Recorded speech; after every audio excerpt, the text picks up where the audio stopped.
Hello everyone. I apologize for my absence. As y'all can see, I'm all bundled up. I don't know if you can see the smoke. It is 40 degrees here in Houston. Yes. Watch tomorrow be 80. This city is a trip. The weather is always just all over the place. So if y'all haven't already heard, Houston got some snow. We actually got snow. Snow. Yes, when I came out to my car this morning, there was snow all over my car. My husband and I were fortunate enough to be able to see the snow coming down. He took some video of it. I have a couple shots of the cars that I'm going to insert here.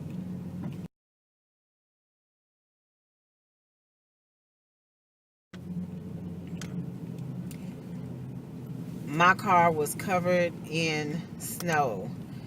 They say it snowed here in 2009. That was the last time it snowed.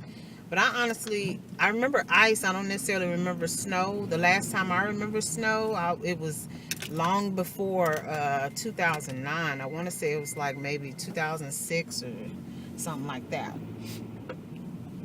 But yeah, so I'm leaving work today. Today was pretty busy. A lot going on. And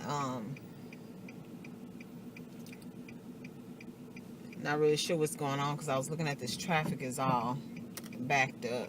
So anyway, so how's everybody's day? I stayed pretty warm for the most part because I was inside. My day was okay. Like I said, it was pretty busy. What'd you learn today? Did you learn anything that you would consider valuable?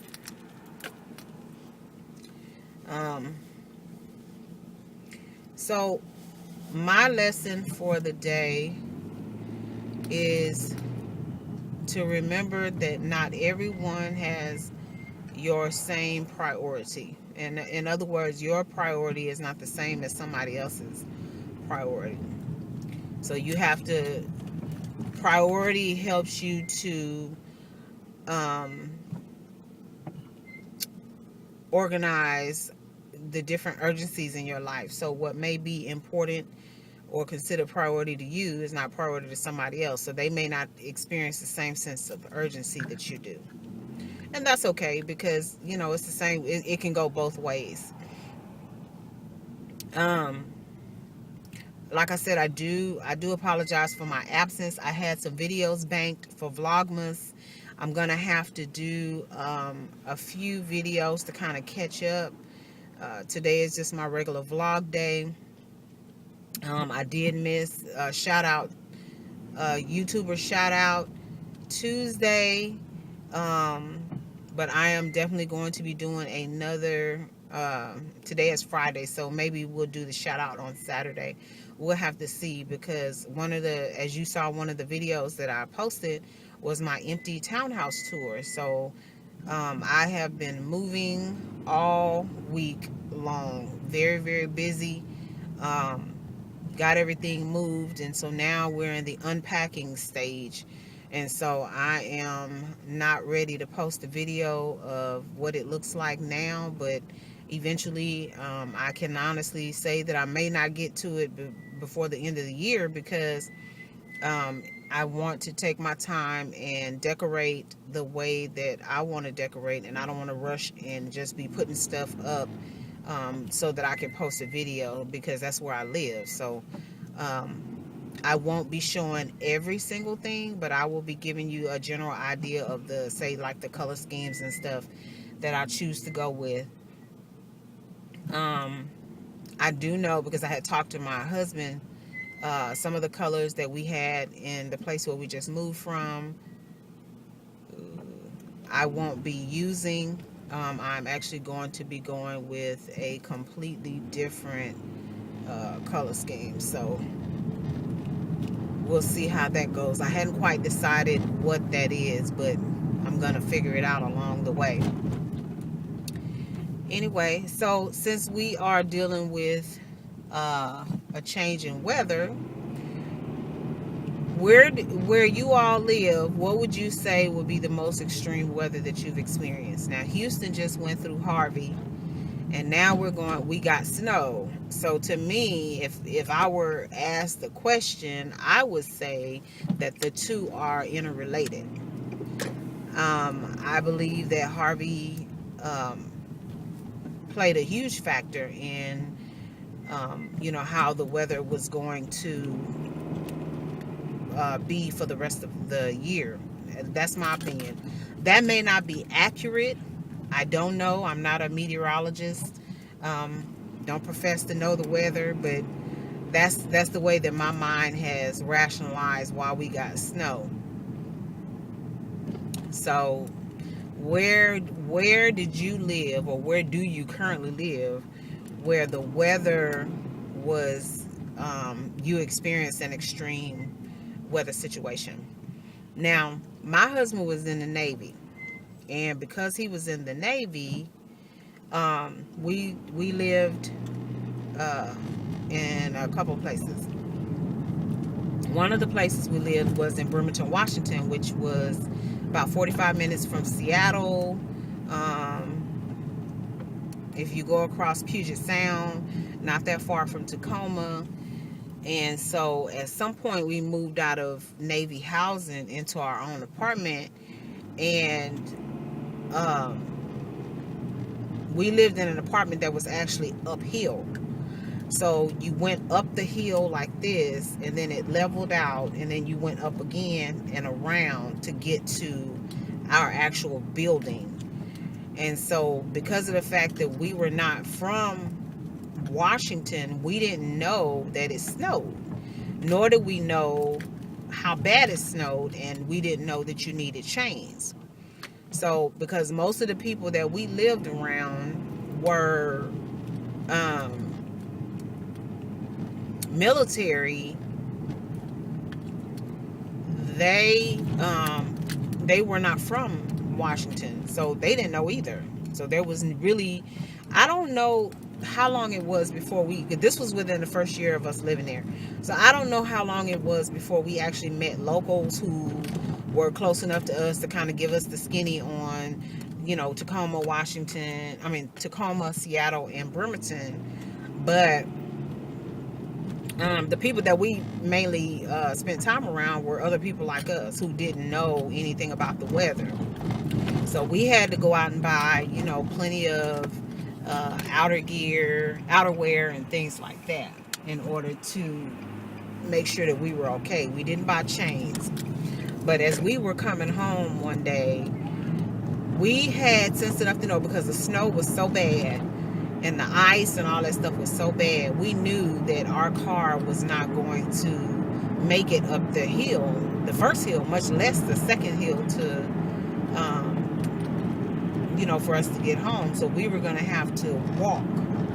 So we parked our car at the very bottom of the complex on the sidewalk where a lot of people did, and we walked up. Now that was a chore within itself. Needless to say, while we're sitting there trying to decide what we were going to do, we were watching people trying their best to get up this hill. This hill was steep. Anybody knows anything about Seattle and San Francisco, you know that these cities have some very steep hills. So where we were in Tacoma, the hills weren't as steep as in Seattle or San Francisco, but they were, it was pretty steep to get up to our complex. And we're watching them just slide back down. Chuck, chuck, chuck, chuck, chuck, chuck, chuck, up the hill. And then at some point, it couldn't go anymore, so they slide back down. And I mean, this one car, he just kept trying. He was determined to get up this hill until somebody else, just as determined as him, decided that they were going to try to follow him up the hill. And so he just kept sliding down. So this time, when someone was chugging up the hill behind him and he started sliding backwards, he slid backwards right into their car. Their car slid down the hill. So his car was actually pushing their car. So if their car was just sliding down the hill on its own, it wasn't really going that fast. But because of the fact that his car was sliding in front of theirs, pushing theirs, it was sliding even faster. And so we were just like, oh my gosh, this dude is serious about trying to get up this hill instead of just parking his car. So, and now he done tore up somebody else's car in the process. And I mean, it was just a hot mess. But that was enough for us. We were sitting there watching it. That was enough for us to know that we were not going to be sitting there trying to go up this hill to get to this apartment in this car. We were going to go ahead and just park that car down the hill and walk up. So that would be an extreme weather story for me.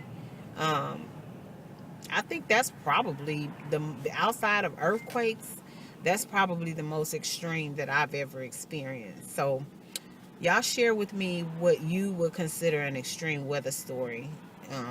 Let me know what it is that happened with you.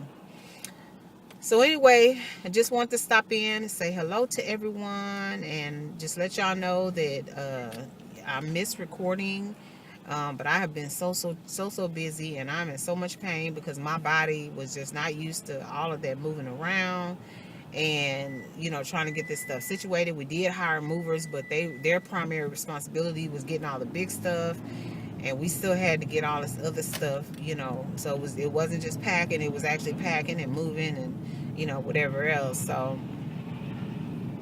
anyway, I just wanted to stop by. Oh my gosh, two people done cut this car in front of me. 2 people done cut this car off. I am not kidding. And then this car just turned in front of this big old Metro bus. Wow. We're in Houston, people. Anyway, I will holler at y'all later, and I will be doing some more recording as I get my office set up and get everything organized. Right now, it is a hot mess. Everything is just everywhere. So I'm not just trying to put the stuff up, but I'm actually also trying to develop a system, for organizing everything that I have. At Home with Nikki or At Work with Nikki, I love her channel. If you don't know who she is, I'm actually going to drop her links. She has 2 channels, At Home with Nikki and At Work with Nikki. I adore her. I love how neat and clean and precise she is about organizing her workspace and her home space, and I love the ideas that she has.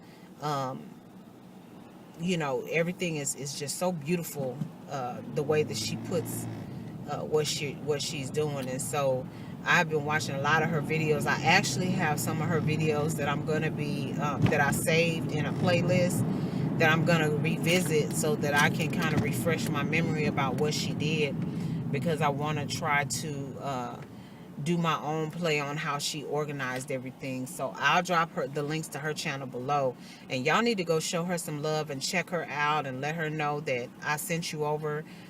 She's a much more established YouTuber than I am. I don't even know.